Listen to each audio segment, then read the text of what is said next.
welcome to another exciting episode of InspiHER, the podcast series by ACMW VIT, where we shine a spotlight on women redefining boundaries in technology and beyond. I'm Nancy Jain, your host, joined by my fellow core member Arjav Jain. Our guest today wears many hats, from developer advocacy to product management to mental health entrepreneurship and community leadership. That's true. We are absolutely thrilled to welcome Shubhangi Gupta, who led product and DevRel at DhiWise, co-founded the therapy startup Raahee, and pursued masters in psychology, all after graduating in computer science. Shubhangi, welcome to InspiHER. It's an honor to have you with us. How have you been? Thank you for the warm welcome. I'm well. Good to hear that. Let's begin with the first chapter, Shubhangi. Could you take us back to where it all began? What was the first spark that pulled you towards tech, and how did those early experiences shape your journey? I think a lot of things were pulling me towards tech, but one of the major thing or pull was my mom used to code when I was very young. So I started coding at the age of 5 or 6, and then in school also I would do a lot of Q basic, and then obviously in 11th, 12th naturally took computer science, and I would love to code and solve problems with my fellow classmates. There was a very natural pull towards starting a career in tech. That's a great start. I can sense the passion for coding at early age. Looking back at your undergraduate days, can you recall any particular project or mentor's advice that shifted your perception of what you could achieve in tech? Yeah, definitely. So, some I won't say mentor specifically, but something that changed my perception of how tech field was shaping up was all the community events I would attend. I started attending, like, my first DEFS was in second year, and before that, my belief or my college's culture was, just sit with your own laptop, do whatever. There's no peer support or anything like that. And similarly, I just thought like tech's really boring. So after I got into BTech, I was like, I'm not gonna like stay in this field. I'll probably do an MBA and go, switch over to something interesting. But once I attended this community event, I realized that tech can be fun if you have good peers to support you. And then started bringing that culture back to my college, where we would have like peer groups, like 6 of us would sit together, code.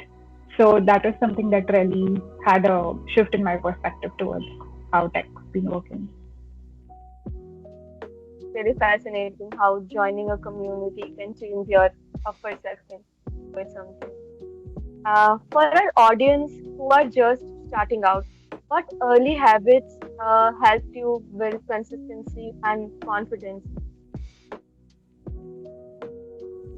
So something I would definitely say that someone who's starting a career in tech and has no prior coding experience should do is they start a very basic coding habit, like 1 hour every day, like with these code basic problems, or even learning basic syntax algorithms, or how to even do pseudo code, because just having that problem solving attitude takes a little bit time to build onto. So having that would help them, whatever language they pick. I don't think that should be a barrier. Just start with any language and go into the coding practice. A crucial step for anyone starting out.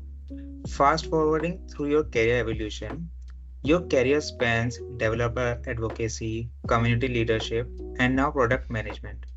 How do these seemingly diverse roles connect for you? Well, you do say seemingly diverse, but they're very well connected, especially if you see the software development life cycle. So if a developer journey, starts from the ideation process, and then it goes to a validation, and then first build, and then the second build, and then testing it out. So all of these are linked, right? But if I am doing PM and DevRel both, like I can cover the complete SDLC because I'm involved in the ideation of it, and then I'm also involved in selling of it. So I know all the perspectives. So starting with community leadership, which I used to do a lot in college, and then I do it non-professionally right now. I get to learn what people actually need because I've been hosting events, I'm meeting them on the face front almost every week. So I get to know what products lacking, what they really need, especially with my startup Raahee. That's how I got to know a lot of things. Just meeting them and realizing that this feature might not work as I plan to or we plan to. So definitely all of the three professions are connected, and somehow one led to the other and the other led to the next one. So yeah. Really great how you have woven these threads together. Each role shift not only brings growth but also new learning curves. What were some unexpected challenges or mindset shifts that you encountered that you didn't anticipate? Again, a lot of things. I think I've been working for 3 to 4 years now. So there's just been so many things that you don't expect, especially going into like a startup role or a non very MNC role. You think that it might be easy and people would be fun. That's definitely true. Like people are fun, and I won't say it's easy because then you have to manage a lot of people's perceptions and mindsets. That's one of the things that I learned on the go, where understanding that they're also human and they're coming from somewhere. So that was one of the things. The second thing was after I switched from being a CEO to being an employee. Oh God, that is so difficult because then as a person who is leading, you get to know all the perspectives, you get to know the data. But as someone who is just an employee, you get very limited information and more like tasks that you have to do. So that perspective, just to get back to that, it was a little difficult. That's great to see how you tackle the challenges, how you support them. Through all these transitions, what were core values or motivations that remained constant for you while the titles changed? Pretty interesting question.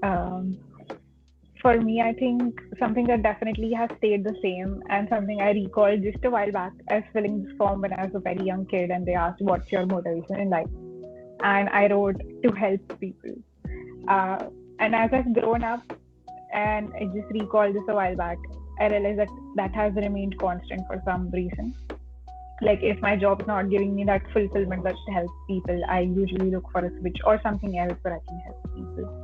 So with my own startup, with the community that I run right now, GDG Noida, with any other initiative that I do, trying to support a lot of women's initiatives, that's the core of it, where it's just, to help people and to do something which actually has an impact. Really great to see you having something so meaningful from such an early age. Let's talk about DhiWise. Such an exciting product, transforming Figma designs into production-ready code. Looking ahead, how do you envision the future of design automation tools over the next 5 years? And if you had an unlimited R&D budget, what breakthrough would you invest in to transform how developers work? So two-part question, right? For the first one, how design to code changes. With the AI age, I can't answer what happens in the next 5 years. That's just too difficult. In the next 1 year, though, it'll be pretty cool to see how it evolves. Even currently, white coding is just going crazy. One word prompt and you get a whole website made. Gemini is doing it, Lovable is doing it. DhiWise is also doing it. There's a new product called Rocket where it's designed to code. So just so many tools out there that one line and it's a whole complete made website.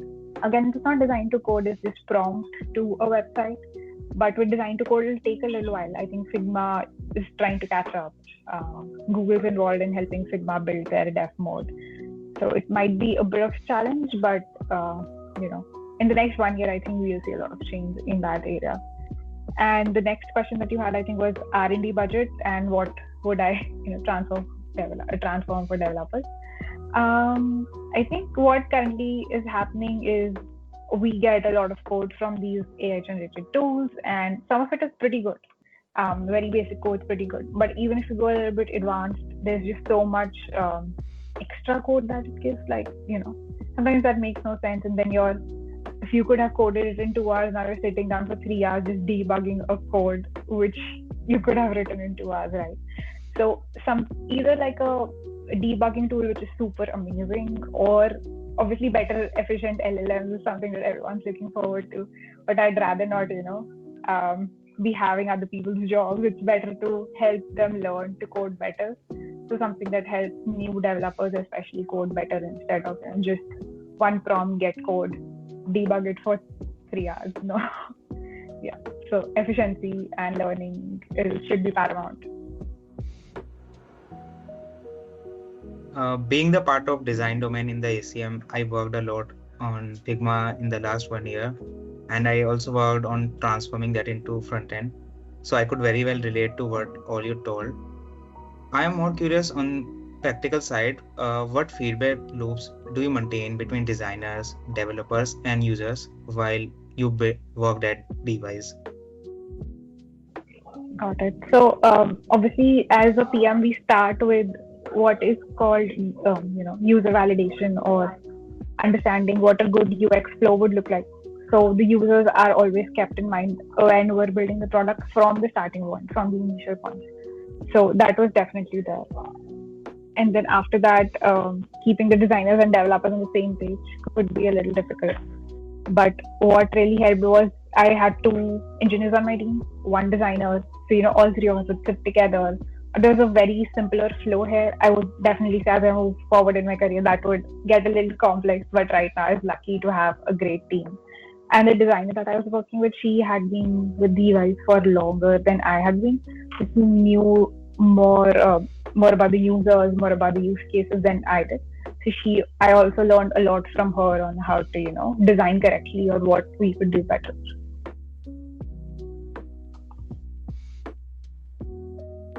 That makes perfect sense. Now let's turn to something deeply impactful, Raahee. It's such a powerful initiative that provides affordable therapy to students and young professionals. What problem did you observe that convinced you to make a tech-enabled and mental health platform? With Raahee, I think we started with something that was very personal. All three of us, there are 3 founders, so all three of us had different stories. For me, it was 2 things. First was someone in my family had Alzheimer's, and that passed on from that. And it was very heartbreaking. A lot of people couldn't understand why. The second thing was our college had hired a therapist to help out students. So it was free therapy on campus. Now, something I was the class representative, and something that came to light to me at that point was people would approach me to get an appointment with the therapist. But something else that they'd say would be that we don't want to be seen around the clinic. This is again 2019. There's so much stigma around mental health. Like, people have even come up to me and said it's not a real problem. So now this person's coming up to me and saying that I want to see therapy, but I don't want to be seen around the clinic. So to start with, I would say, just take me with you and say, if anyone asks, just say that I'm the patient. But then COVID hit, and then this free therapy stopped, and now they wanted help, but it wasn't available anywhere. So we realized that a virtual platform was needed. And initially, therapists were very reluctant to be on a virtual platform, which makes sense. You understand better when you're in-person therapy. So they were very reluctant. But since COVID's need was that you have to be virtual everywhere, they started also, getting interested in that idea. And then it really took off after the whole, COVID mental health boom, after Sushant Singh's incident. Everyone just was talking about mental health, and it became a little bit more normalized. Otherwise, I have even had really high profile people who would be seeing about Raahee just come up to me and say mental health is not a real problem, it's just made up for kids. So it's so good to see 5 years later the perspective has completely changed, and now everyone's talking about mental health and how important it is in day-to-day life. It's really inspiring to see how you transformed the observation to a real action. Given your unique background as someone pursuing psychology alongside tech, how has your understanding of human behavior shaped the way you design products, build teams, or even lead communities? I won't say, I think I've always been a little perceptive. But after studying psychology, I realized that there's so much background to a person than just what we get to see. Even if someone's just being very surface level, there's just so much depth or reason to what they might have been saying. So it just made me a lot more considerate. From the product perspective, I think since I was doing UI UX before and then I got to learn more about psychology, I've realized how people see things, like see product, and what could, a flow really be like, what buttons they would click, what buttons they would never click, text that's more, should be more highlighted, just basic UX things that come from a psychology perspective.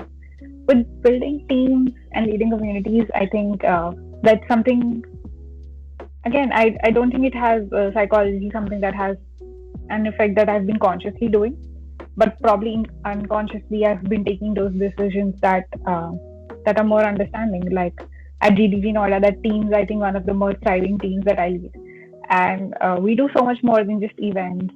Even just in the team, we're a 20, 30 people team, and we go out right now. Like this morning, I was at the Science Museum with 4 of the teammates. We're just going around, seeing things, learning.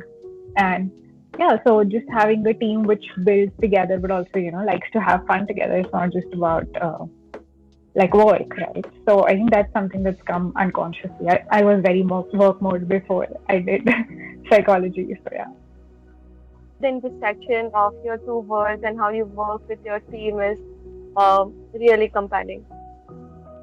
You have worked at the intersection of tech and therapy, an area that's deeply personal for many users. Could you elaborate on any moments where using technology for something so sensitive felt limiting or challenging? And how did you approach building trust through designs and communication? Something I think I've been seeing for a while in products is that they're not very friendly to people who are not technologically friendly. So, like, if my dad's trying to use a new app, if my mom's trying to use a new app, or someone who's just got a phone trying to use a new app, it's just so challenging. Like, buttons are all over. There's just so many options, unnecessary options, so much information, data gathering, which may not be needed at the onboarding flow of an app. So that's one thing that I've observed. The second is, most of these websites and apps are built without being accessible. So if you are someone who's uh, probably blind or is just using voice to control, or even if you're colorblind, there's just so poorly designed app. Even though, like, to someone who's completely has a normal abilities, it feels pretty aesthetic. I think presently there's this design movement that's going on that it's important to build for everyone, not just one specific group of people, and that's something that's great. I think there's the second part to that question. How did I approach building trust through design and communication? I once have worked on a product very end to end to just answer that. But with Raahee, I think we were doing that. We had iterated that app like so many times over the 2-3 years that we ran the startup. Something that we always kept in mind was if someone is seeking therapy or seeking help, they are already in a very hazy mindset, and they don't need 1,000 options to choose from. Even if we have 1,000 therapists, they don't need that much to choose from. So we limited our options to a very limited set to let them pick something very easy. Because when we were testing other mental health apps that existed, it was just so much chaos. Like, I already have a headache, I'm going to this app to take help, and then they show me 1,000 options, and my headache just gets worse. Or they're asking you like these 20 questions to find you a therapist, which, like, I don't need that. Just give me a person, I'll talk to them, they pick a therapist for me. Or just something pretty smooth, just understand what the user's point of view is. So we became the users after we tried all the platforms. So yeah, definitely tried building better designs at Raahee. Yeah, building startup in such a like sensitive space like this must have unique challenges of its own. In a world like right now that is going on, everyone glorifies hustle a bit. How do you personally manage balance? Like, are there any routines or boundaries you follow to prevent burnout or sustain long-term impact? Definitely, I do. And again, like I said, I had a very hustle mindset. When you're building a startup, you have to have that. It's not healthy at all. I had a very bad burnout. I had to take 3 months off everything that I was doing to completely reset, to go to therapy, to just even, breathe normally. Um, and after that, I learned that this is again 2 years or 3 years back, something like that. And then after that, I learned that saying no is so important. Because I was just doing too much. I think I had two, three jobs at one time, and I was managing Raahee with that, and communities, like everything going on. My calendar would be booked end to end, and that's not healthy for anyone. Like, if you're just starting out, I wouldn't recommend you do it that way. Something that has changed in my life right now is that I live, which means that I take time out to travel very consciously. Like, there's set dates where it's like you have to go out. There's also set times where it's like you've worked more than 12 hours. You just have to stop because you have to stop. Uh, and I try to go out with friends, even when I'm in the city, or sometimes I do interstate travel. So travel is something that's given me a lot of respite from things, or just meeting people. I think when you're very young, you just want to get the better job, the better money, just anything to be at a good position in your life, and then later you realize that you've lost connections and friends. So that's something, thankfully, like touchwood, I had was people were okay reconnecting. So I reconnected to a lot of my friends. And now mostly every weekend I try to go out and live a little bit, not just be in this corporate box with my laptop. Yeah. Shows how balancing both aspects of life is really important while working. You have been a GitHub campus expert, a Women Techmakers Ambassador, and a GDG Noida Organizer. Each of these roles has different missions. How do you tailor your leadership style to fit each of these? I think they definitely very different. With campus experts, it's more about supporting the community. So it's not just about leading one community.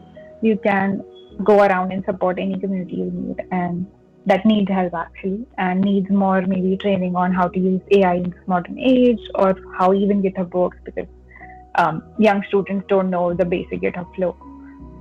So I've been just trying to help with that. Something new that I did as a campus expert, which I'm really proud of, is I got to attend GitHub Universe, and I realized how open source has changed life of so many people. And then at Fest Noida, we just built a whole track out of it, which was the workshop track, and where people were learning how to actually contribute to open source, find great companies to contribute, and how to make that first issue. So yeah, that's something like really good I did as a campus expert. With the Women Techmakers, it's again different, and I think I was doing that before I became the ambassador for Women Techmakers. I think I've always supported a lot of women initiatives, not just women initiatives, more underrepresented groups as well. Just been trying to support the LGBTQIA community here in India, because it's just so suppressed. So that was a very natural transition. Nothing new started there. But right now, what I'm trying to do is support more women-led organizations and small businesses. And the last part is GDG Noida. I'd say it ties everything together, because I have such a great team. I'm just so thankful that they all, decide to contribute and come each day to that. But since, as a Women Tech Makers, my goal is, or just a Women in Tech, my goal is to support more women-led with GDG Noida, gives them more opportunities. Like for every event we try to have someone who's like running a small business come and cater for us, or deliver bakery items or whatever. So just they get some more support out of that. And even with campus experts, because GDG Noida has such good reach, it's 28,000 members right now.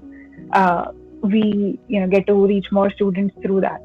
So I think GDG Noida sort of ties all the community experiences together. It's great to hear how you manage all the three communities so well. I have personally observed like GDG Noida flourishing into a vibrant community with over 2,000 members and flagship events like DevFest, Data Engineering Access, which I also attended few of them.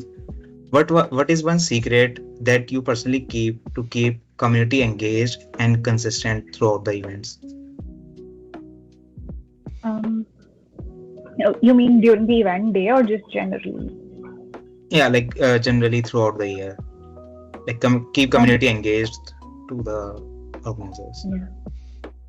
I think something different that we do with GDG Noida is have a lot more events than other communities do. Like one event is a minimum every month. There's so many mixers going out right now. We try to have them at one place where we can actually interact. The second is definitely, and I've mentioned it twice already, is the team. The team's so well built. Even if you're not there, they'll get things done right on their own.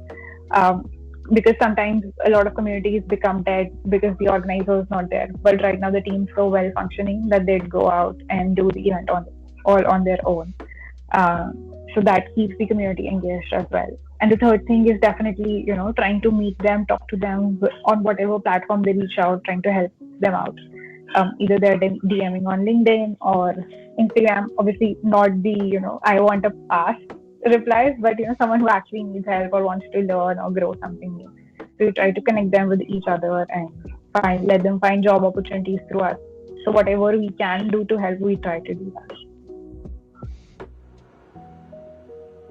That's great to hear. We recently had the Cloud Community Day event. I would have registered for it if I would have been in Delhi, but I couldn't. Would you like to share a few insights from it for our audience? So sadly, being on the organizing end, I don't get to attend sessions. But what I can tell you is that this year, something new that every community did for Cloud Community Days especially is invite more professionals. So 98% audience was professionals. It was the first time that I attended a cloud event which had such good people in the room. Like everyone was knowledgeable and they knew what cloud does. It wasn't just like a beginner's day. It was someone who's actually coming to learn and trying to do something new with the technology. So that was something pretty great. And then they had the hands-on lab in one of the rooms. So there's like 40 people following along to the workshop, which was again pretty good to see.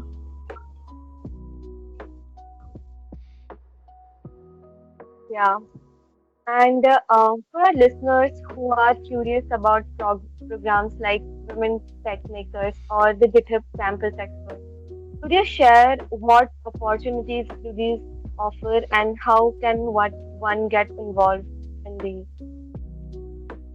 Yep, definitely. With Women Techmakers, it's a program for only professional women right now. So, once you graduate, you can definitely apply to it. In colleges, you can apply to the GDSE club or GDG OCs is what they're being called now. So you can look out for those opportunities. Even if you can't become the lead, I would definitely say that go ahead and support in whatever way you can. With GitHub Campus Expert, the applications are actually open now. You should go and apply. They open once a year. So it'd be great if you want to apply. Something that I would also like to highlight is I got rejected from Campus Expert twice. And the third year, the applications were shut. So I could never apply in my bachelor days. Don't get disheartened. It's a pretty good program to get into, but even if you don't, there are a ton of other opportunities that you can do. Something that I did in my bachelor's, even though I wasn't a campus expert, that I acted like I was a campus expert. Acted is what I'm using is the term here, is that I still did the community events that I would have done if I was a campus expert. I still supported other juniors and people to learn about GitHub. And then thankfully I got interested in doing this master's and now I'm in the program. But even if you don't become a campus expert, you can still support more events. Other programs that you said that I should highlight, should I just mention those and then you can look more into it? Yeah, So sure. there's this MLH fellowship that happens every year. You should definitely look into it. It takes a lot of students. Then you can obviously look for GSOC. I won't say like make it the goal of your life, like it's an IIT JEE, but contributing to open source, even though you don't get selected in GSOC or Outreach, can give you so many more opportunities. Like the power of open source, I've just recently seen this, just so many contributors that have been doing good. That you get so many opportunities, even if you're not in a tier 1 or tier 2 college. It's a pretty good tool to tap into. The opportunities you shared look really valuable. Zooming out to the broader landscape, women still occupy like less than one third of the tech workforce worldwide. Could you share a barrier you faced and strategy you used to overcome it? Um, Definitely. I think starting as just as someone who's underrepresented in tech is very difficult. Some companies are definitely amazing and supportive, and they try to give you more visibility. Something that unfortunately happened with me in my career. Two jobs I had, which were very painful, especially because I was a woman. Yeah, one office I outright left. Like I just got up and left. I was like, no, I'm not going to work here. The second office had this very interesting issue, which we find hard to believe, is patriarchy, uh, which means that the office was full of males. And even though I was the only woman in the group, my opinions weren't considered at all. They were just being walked over. Like me saying anything or not saying anything doesn't matter. Again, I tried to help them understand, or even if someone else was giving the same opinion, that guy's opinion was valued more. So for the starters, I tried to help them see the different perspective, or tried to stay in that company because I didn't have any other job at that point. But then I very quickly realized that I can't thrive in this environment. I just feel very bad every day I come back. And so I again left the company. Thankfully, in both the chances, I've always planned my finances very well, where I understand, even if you leave, you have to survive. But a lot of people don't, and then they have to stay in bad environments. So I think the best thing to do is to leave, because if someone is not trying to understand, then you should leave. But the second thing is having workshops like I Am Remarkable, where they highlight what it feels to be underrepresented, or having just very good peer connections in your company or teams is something that really helps people to see, especially. Something we recently did in GDG Noida, and this is not directly related to this question, but we helped, kind of ran an hackathon. So designers got to know how devs actually work, and devs got to know how designers actually work. And then they saw each other's perspective, and they were like, "Oh yeah, your job's difficult." Just that small acceptance really goes a long way. And with gender sensitization, it's again very important. Even if you're a woman or someone from the queer community, just having a small gender workshop, or just trying to understand where this person's perspective is from, could really help you stay in the team. So try to push your HR team or your management team to have these workshops. Even though they feel very preachy, they could just make difference in someone's life.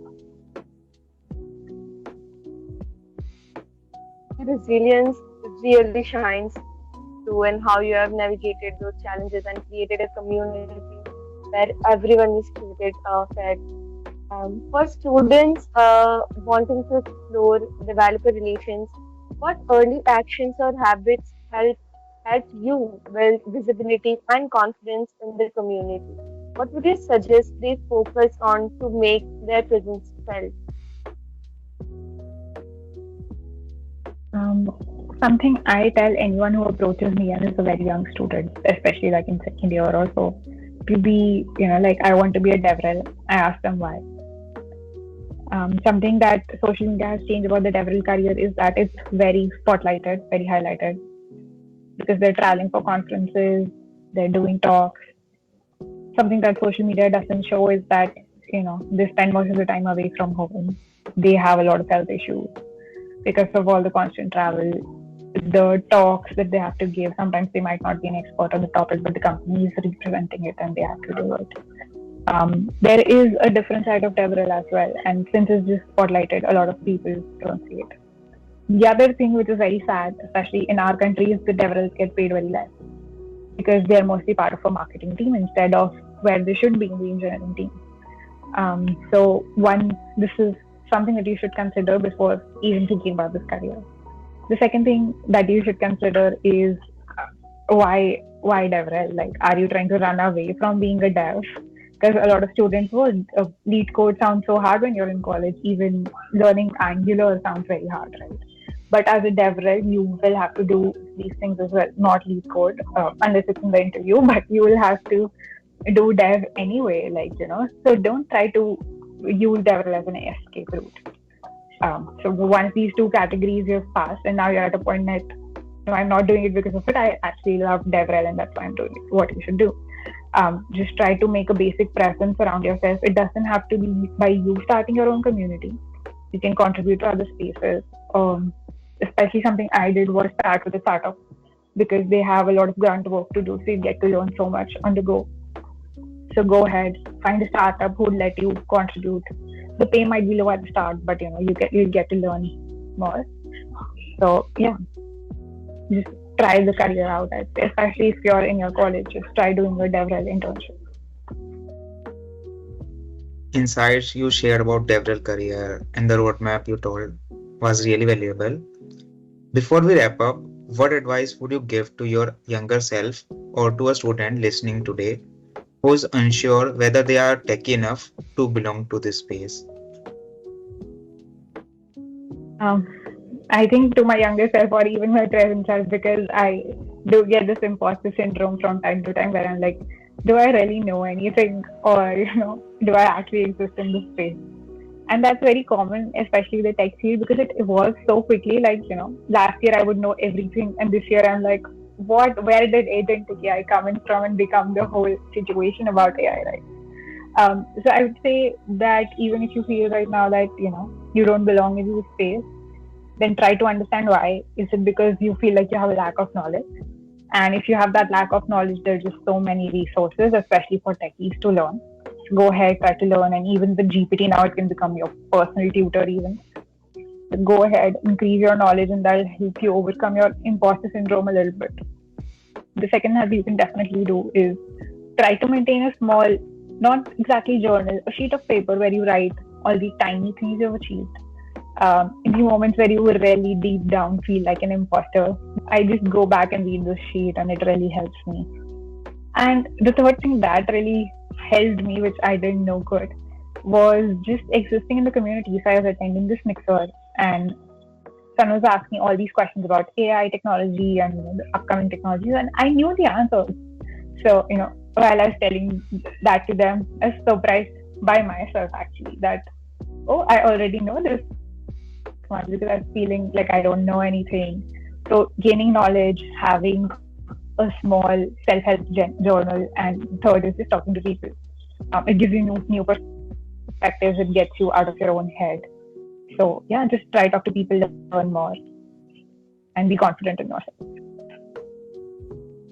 It's really good to see how reflecting back on your achievements and sharing your things with people helps you to get motivation.